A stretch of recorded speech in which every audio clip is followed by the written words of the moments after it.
Do you happen to have a GMC Yukon Denali of this body style and thought that it was just entirely too low for you and you wanted to know how to lift it? Well, then you are in luck, because I happen to have one.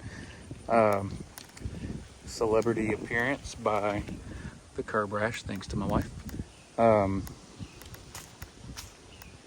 So, oh look, we have another one. Look at that.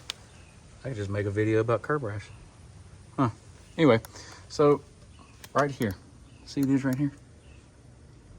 Those right there, those are for the air ride. This one has, it's a Denali Ultimate, so it has the air suspension, all that kind of stuff.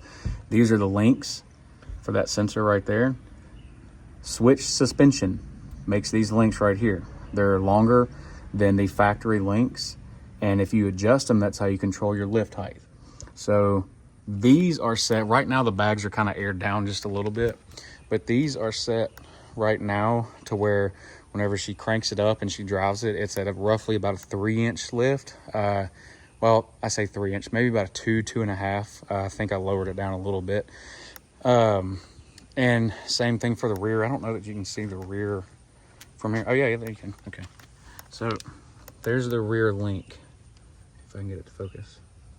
Right there. So you buy those, and that one's loose. Look at that. Gotta tighten that one up. You buy those, and it comes with instructions, all that kind of stuff, whatever. But buy those, put them on there. That'll get you your lift. I think you can lift it up to about 3 inches, 3.5 inches or whatever with those links.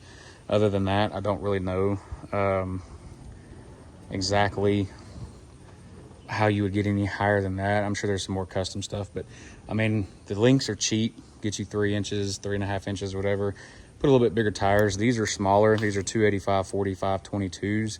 A little bit smaller than factory, actually, a little bit wider. But once these wear out, which she is actually doing a very good job of it, because she won't listen to me and let me replace the control arms on her car. But yeah, she's actually doing a good job wearing these out. So whenever these wear out, we'll put her some bigger tires on here. But yeah, that is, I'd say right now it's sitting at about 1.5 inches higher than factory. And whenever she cranks it up and drives it, it airs up. But if y'all want to see more of her car, let me know. It's got quite a bit done to it, and as far as looks wise, performance wise, it's just bone stock. It's a little memo car. All right.